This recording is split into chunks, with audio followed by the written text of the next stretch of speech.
आप सभी विद्यार्थियों का स्वागत है Subhash study centre YouTube channel पर। आज का यह वीडियो कक्षा 12 के छात्रों के लिए काफी ज्यादा इंपॉर्टेंट होगा, क्योंकि इस वीडियो के द्वारा हम आपको बताने वाले हैं कुछ महत्वपूर्ण अनेक शब्दों के लिए एक शब्द।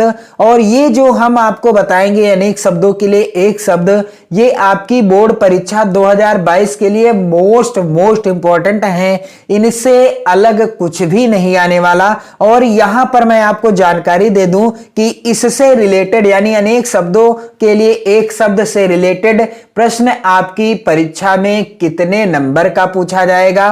प्रश्न संख्या 11 ग के अंतर्गत यहां पर आप देख सकते हैं पूछा गया है, निम्नलिखित वाक्यांशों के लिए एक शब्द का चयन करके लिखिए। यहां पर आप देख सकते हैं जो 11 ग नंबर का प्रश्न है और इसमें दो प्रश्न पूछे गए हैं। दोपहर के बाद का समय, इसे क्या कहते हैं? और अगला पूछा गया है जिसके पास कुछ ना हो। यहां पर 4 विकल्प दिए गए हैं, राइट आंसर देना है आपको। और यहां पर आप देख सकते हैं यह प्रश्न पूछा जाएगा कितने नंबर का? 2 नंबर का।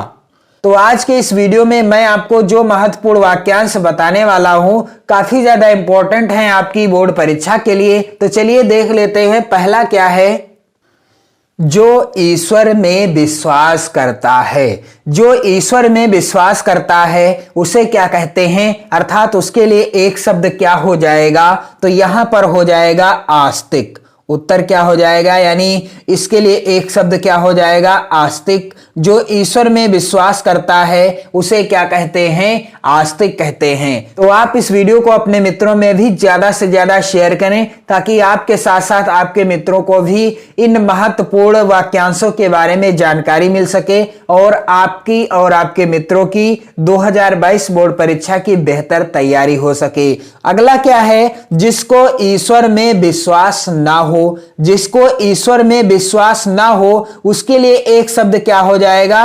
नास्तिक हो जाएगा। क्या हो जाएगा? नास्तिक हो जाएगा। जो ईश्वर में विश्वास करता है उसके लिए एक शब्द हो जाएगा आस्तिक। और जो ईश्वर में विश्वास नहीं करता है या जिसको ईश्वर में विश्वास ना हो उसके लिए एक शब्द क्या हो जाएगा? नास्तिक हो जाएगा। अगला है जिसका कोई शत्रु पैदा ही ना हो। जिसका कोई शत्रु यानी दुश्मन पैदा ही ना हो उसके लिए एक शब्द क्या हो जाएगा? तो जिसका कोई शत्रु यानी दुश्मन पैदा ही ना हो उसके लिए हो जाएगा एक शब्द अजात शत्रु। क्या हो जाएगा?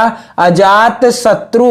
और अजात शत्रु नामक नाटक का जो है लेखन का कार्य किसने किया? जयशंकर प्रसाद जी ने किया। यानी यदि आपकी परीक्षा में प्रश्न आ जाता है अजात शत्रु किसकी रचना है, तो यह जयशंकर प्रसाद जी की रचना है। आप ध्यान दीजिएगा। तो जिसका कोई शत्रु पैदा ही ना हो उसके लिए एक शब्द क्या हो जाएगा? अजात शत्रु हो जाएगा। अगला है संयम से और कम खर्च करने वाला। संयम से और कम खर्च करने वाला, इसके लिए एक शब्द क्या हो जाएगा? इसके लिए हो जाएगा मितव्ययी। क्या हो जाएगा शब्द? मितव्ययी हो जाएगा। यानी संयम से और कम खर्च करने वाला, इस वाक्य के लिए एक शब्द क्या होगा? मितव्ययी हो जाएगा। अगला भी मोस्ट इंपॉर्टेंट है, जिसके आने की कोई तिथि निश्चित ना हो। जिसके आने की कोई तिथि निश्चित ना हो, या आ सकता है कि जिसके आने की कोई तिथि ना हो, तो इसके लिए एक शब्द क्या हो जाएगा? अतिथि हो जाएगा। क्या हो जाएगा? अतिथि। जिसके आने की कोई तिथि निश्चित ना हो इसके लिए एक शब्द क्या हो जाएगा? अतिथि हो जाएगा। अगला भी मोस्ट इंपॉर्टेंट है, दूसरों पर आश्रित रहने वाला। तो जो मनुष्य दूसरों पर आश्रित रहता है उसके लिए एक शब्द क्या हो जाएगा? दूसरों पर आश्रित रहने वाला, इसके लिए एक शब्द हो जाएगा पराश्रित। पराश्रित। पराश्रित, दूसरों पर आश्रित रहने वाला उसे क्या कहेंगे? पराश्रित कहेंगे। क्या कहेंगे? पराश्रित। और अगला जो है मोस्ट इंपॉर्टेंट 7वें नंबर का है, मोस्ट इंपॉर्टेंट, जिसे कहा ना जा सके। जिसे कहा ना जा सके, तो इसके लिए एक शब्द क्या हो जाएगा? या जो कहा ना जा सके, तो इसके लिए क्या शब्द हो जाएगा? अकथनीय। क्या हो जाएगा? अकथनीय हो जाएगा। यहां पर आप ध्यान दीजिएगा, जिसे कहा ना जा सके तो हो जाएगा एक शब्द अकथनीय हो जाएगा। अगला है मोस्ट इंपॉर्टेंट, वह पुरुष जिसकी पत्नी मर गई हो। तो वह पुरुष जिसकी पत्नी मर गई हो, इस वाक्यांश के लिए एक शब्द क्या हो जाएगा? उसे क्या कहते हैं? विथुर कहते हैं। और वह स्त्री जिसका पति मर गया हो, उसे क्या कहते हैं? उसे कहते हैं विधवा। क्या कहते हैं? विधवा कहते हैं। तो आप यह भी ध्यान दीजिएगा कि वह पुरुष जिसकी पत्नी मर गई हो उसे कहते हैं विथुर, और वह स्त्री जिसका पति मर गया हो उसे कहते हैं, यानी उस स्त्री को क्या कहते हैं? विधवा कहते हैं। अगला मोस्ट इंपॉर्टेंट है, जो कभी ना मरता हो। जो कभी ना मरता हो, इस वाक्य के लिए क्या हो जाएगा? वाक्यांश अमर। क्या हो जाएगा? अमर। जो कभी ना मरता हो उसे क्या कहेंगे? अमर कहेंगे। यानी यह जो है अमर है, यह कभी नहीं मरने वाला। और अगला है मोस्ट इंपॉर्टेंट, जीने की उत्कट इच्छा। जिसमें जीने की उत्कट इच्छा हो, तो इसके लिए क्या हो जाएगा? जिजीविषा। क्या हो जाएगा? जिजीविषा। जीने की उत्कट इच्छा यानी जिजीविषा। अगला है, जो दूसरों पर उपकार करता हो। तो जो दूसरों पर उपकार करता है, इसके लिए एक शब्द क्या हो जाएगा? परोपकारी हो जाएगा। क्या हो जाएगा? परोपकारी हो जाएगा। और यदि आप परोपकारी बनना चाहते हैं तो इस वीडियो को अपने मित्रों में ज्यादा से ज्यादा शेयर करें, क्योंकि दूसरों का जो उपकार करता है या जो दूसरों पर उपकार करता है उसे क्या कहते हैं? या उसके लिए एक शब्द क्या हो जाएगा? परोपकारी हो जाएगा। अगला है मोस्ट इंपॉर्टेंट, जिसकी आशा ना की गई हो। जिसकी आशा ना की गई हो यानी जिसकी उम्मीद ही ना की गई हो, तो क्या हो जाएगा? इसके लिए एक शब्द अप्रत्याशित। क्या हो जाएगा? अप्रत्याशित हो जाएगा। जिसकी आशा ना की गई हो, इसके लिए एक शब्द क्या हो जाएगा? अप्रत्याशित। अगला है, जिसकी उपमा ना दी जा सके।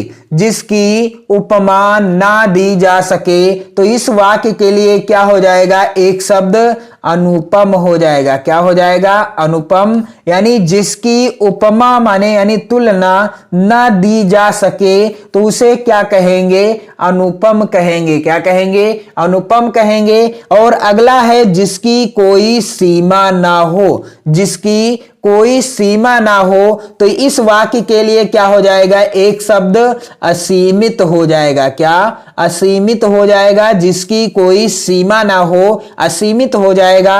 और अगला है, जिसके समान कोई दूसरा ना हो। जिसके समान कोई दूसरा ना हो, तो इस वाक्यांश के लिए एक शब्द क्या हो जाएगा? जिसके समान कोई दूसरा ना हो, इसके लिए हो जाएगा अद्वितीय। क्या हो जाएगा? अद्वितीय। अद्वितीय। आप ध्यान दीजिएगा कि जिसकी उपमा ना दी जा सके उसे कहते हैं अनुपम। यानी जिसकी उपमा ना दी जा सके, इसके लिए एक और शब्द हो जाएगा अनुपम। और जिसके समान कोई दूसरा ना हो, इसके लिए हो जाएगा अद्वितीय। थोड़ा सा आप विशेष ध्यान दीजिएगा इन दोनों वाक्यों में, जिसकी उपमा ना दी जा सके और जिसके समान कोई दूसरा ना हो। अगला है, गोद लिया गया पुत्र। गोद लिया गया पुत्र, इसके लिए क्या हो जाएगा? एक शब्द दत्तक। क्या हो जाएगा? दत्तक। गोद लिया गया पुत्र के लिए एक शब्द क्या हो जाएगा, दत्तक हो जाएगा। और अगला मोस्ट इंपॉर्टेंट है कि अनुकरण करने योग्य, अनुकरण करने योग्य, इसके लिए क्या हो जाएगा, अनुकरणीय। क्या हो जाएगा, अनुकरणीय। क्या हो जाएगा, अनुकरणीय हो जाएगा। और अगला है जो जीता ना जा सके, जो जीता ना जा सके, इसके लिए एक शब्द हो जाएगा अजेय। जिसे जीता ना जा सके या जो जीता ना जा सके, इसके लिए एक शब्द हो जाएगा अजेय। और अगला है मोस्ट इंपॉर्टेंट, जिसके आर पार देखा जा सके। तो जिसके आर पार देखा जा सके, इसके लिए एक शब्द क्या हो जाएगा, पारदर्शी। क्या हो जाएगा, पारदर्शी, जिसके आर पार देखा जा सके। और मोस्ट इंपॉर्टेंट और लास्ट है सत्य में जिसका दृढ़ विश्वास हो, सत्य में जिसका दृढ़ विश्वास हो, इस वाक्य के लिए एक शब्द क्या हो जाएगा, सत्यनिष्ठ। क्या हो जाएगा, सत्यनिष्ठ हो जाएगा। तो मैंने आपको यहां पर 20 महत्वपूर्ण अनेक शब्दों के लिए एक शब्द से रिलेटेड महत्वपूर्ण वाक्यों को बताया है, और इनसे संबंधित जो वाक्यांश के लिए एक शब्द बनते हैं, इन्हें भी मैंने आपको जानकारी दे दी है इस वीडियो के द्वारा। आप इस वीडियो को अपने मित्रों में ज्यादा से ज्यादा क्या करें, शेयर करें, और वीडियो को लाइक करने के साथ साथ अपने कमेंट करते रहें। और आपके 2 नंबर यहां से पक्के हो जाने हैं यदि आप इन सभी वाक्यों को तैयार कर लेते हैं 2022 बोर्ड परीक्षा के लिए। तो आप अपनी पढ़ाई को बेहतर ढंग से करते रहिए, अपना और अपने परिवारजनों का हमेशा ध्यान रखिए। जय हिंद।